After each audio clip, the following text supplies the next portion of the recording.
Welcome to Remote Reviews with CeCe. I am back unwillingly. I didn't know when to come back. Sometimes you got to get away from America. America be doing too much. Now, we went to like 3 countries. I went to Croatia, Spain, and Portugal.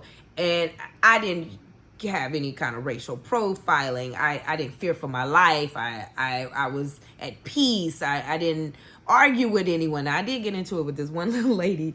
And it wasn't really getting into it, but I'm going to tell you the story real quick. So I went into this card shop, and it was this older lady, and I asked her, I wanted to get a happy birthday card for Yost for his birthday, but I wanted it in Portuguese. Now, you got to understand, a lot of times, these people do not speak English in these other countries, so you got to bear with them just as they have to bear with us. So I asked her, can you get me this card? She gives me a card. It had a lot of stuff on there, and I said, this sure the hell don't say no happy birthday. But I said, man, what does this say? And she's like, oh, it says the best things in life are free. And I'm going, but look, in my mind, that's not what I asked you, girl. I said happy birthday. But then I said, well, we all know that's not true. And I laughed, right? CeCe humor. And she went, well, it is in my life. The best things that ever have occurred to me for in my life was free. And that is not true. And I said, okay, well, it's a cute saying, but I'm sorry. I have to say that's just really not a true statement. But it's cute, So she gets mad. She goes back to the cashier. I'm like, whatever. So I end up going to get a card, and it actually said happy birthday in English. So I go up to the register, and I'm getting out my money, and I said, wait a minute. Oh, this must be free, though, right? That bitch didn't find that funny. She went. And I was laughing because I thought it was witty. I thought the timing was right. I thought, me and her had a rapport. But that bitch shit funny. She got mad and beat y'all. And she's like, it started telling me her life story. And I was like, okay, girl, I'm sorry. Because at the end of the day, if the best things in life were free, I would not be paying for this. And you would not be working here. So let's just move on. But that was a funny story. But like I said, sometimes you just got to get away. Now, I don't understand. They don't have the best humor. They don't understand our humor. We ain't going to understand theirs. That's just the way it is. But anyway, moving right along. What we're going to do today is we're going to do Gary. We're going to do the Supremes at Earl's All You Can Eat. That was a good one. And we're going to do the Deliverance. I did not want to do the Deliverance, but because everybody didn't put their little 2 cents, so I guess I'll put in my damn 3 cents. Okay, so let's start off with Gary. Now, Gary is about Gary Coleman, the actor, the African-American actor who was 4 feet. Child, don't give me the line because I don't know. But he was a small actor, and he had a kidney disease, and he did different strokes with, what you talking about, Willis? Did I do that right? No. What you talking about? Okay, I'm acting like I'm at the audition. Okay, just go. Okay, and Todd Bridges makes a little appearance in there. They do some flashbacks with Dana Plato. We all know what ended up happening to her, unfortunately. Rest in peace, young lady. And then they have his parents in here. So it basically talks about his rise to fame and the middle, and then, again, at the end, once those shows end, you got to find out a way to keep yourself still up there, or you got to move on. And he ended up being a security guard, unfortunately. And then we find out, of course, that his parents had stole all his money. I remember this when I was younger, and I didn't like his parents then, and I don't like his parents now. Now, what I did learn that I did not know is they were his adoptive parents. So even worse that they did that to him. Shame, shame, shame. And they stole that boy money. And her and the dad are in here. And then it gets even worse, because then he marries this girl, an extra, Shannon Price. Now, I remember when Gary died. Gary died around 2010, I believe. He was 42 years old and under suspicious, even though they didn't find nothing. And I don't know why, because I think they should have did a thorough investigation even better than what they did. Because this little Shannon Price girl, something ain't right. Something ain't right. I didn't think something was right, and I was younger then. And I'm looking at the shit now, and I still don't think she on here. I don't like her. I think she has something to do it. That's not allegedly. That is my opinion. And when you listen to that 911 call,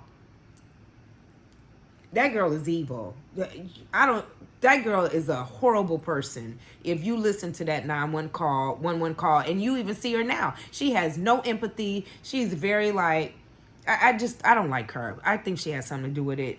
Sorry, girl. You are awful.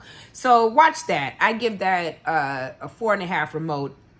They could have put a lot it just was something else missing with this documentary. But I liked it, you know. But this girl irritated the shit out of me because I think something ain't right with that situation. But watch that; it's good. Let's move on. Let's do, of course, this one. I love this one. It's called The Supremes at Earl's All You Can Eat, and it has an amazing cast. It has Sanaa Lathan. It has Anjanae Ellis Taylor. Mekhi Phifer's in it. Uzo Aduba. I hope I said her name right because she's such an amazing actress. And they have Russell Hornsby in it. Sorry about that. Who's always playing a cheater. I'm starting to wonder about you, Russell. You're too good at this role. What's going on? But very good movie. Very feel-good drama.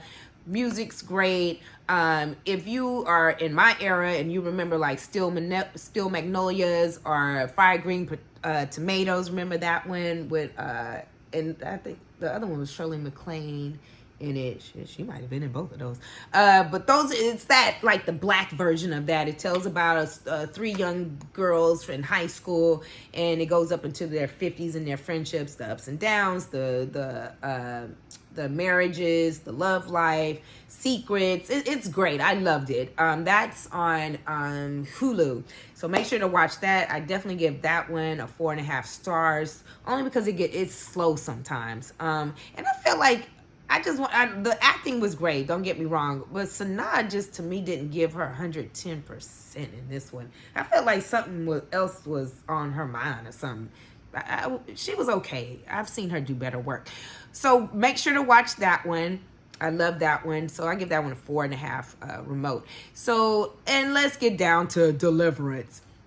Now, Lee, one thing I like about Lee is he pushes the envelope.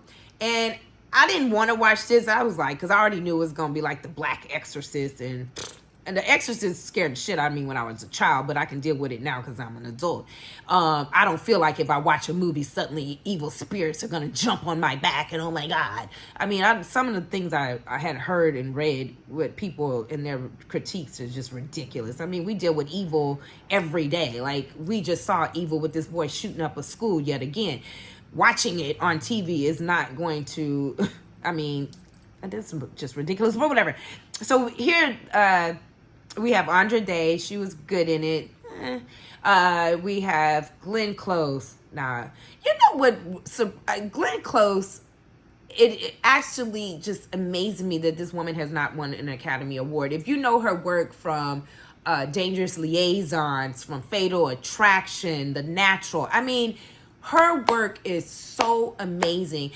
I feel like she just needs an Academy Award for Best White Female in a Black motherfucking movie because she did this shit. I mean, I was like, Glenn, stop it. And you know this role was written, obviously, for a Black woman. She did this shit. She was the movie. Monique is in it, Omar Epps, all the relationships and everybody just meshed well together.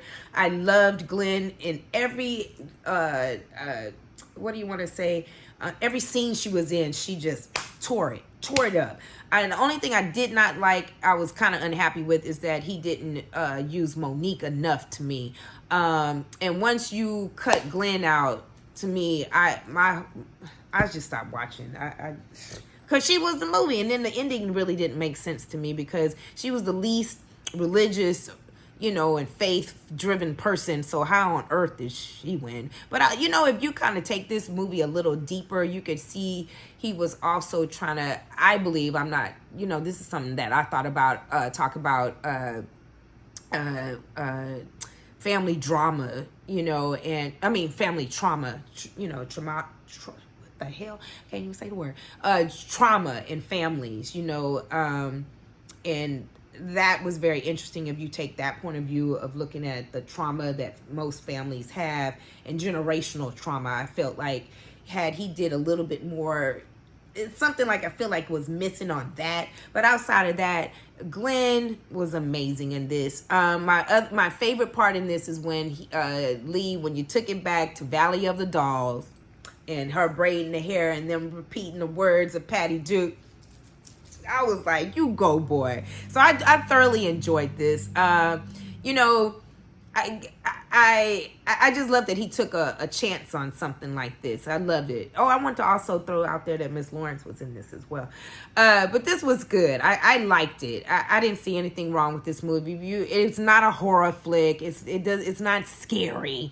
You know, in fact, it was funny, and the dynamics of each character was very well written. I thought I liked it. Again, I think he could have did a little bit more with Monique.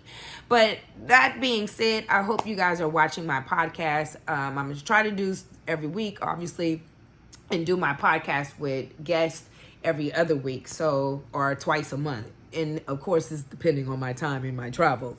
But thank you guys so much for all those that watched my podcast and gave me my numbers. And I really enjoyed doing this. So thank you, and I hope you guys stay tuned. Thank you for watching Remote Reviews with CeCe. Oh, and that's on Netflix, and I give that a 4.5 star. Maybe 4. I don't know, because they shouldn't have kicked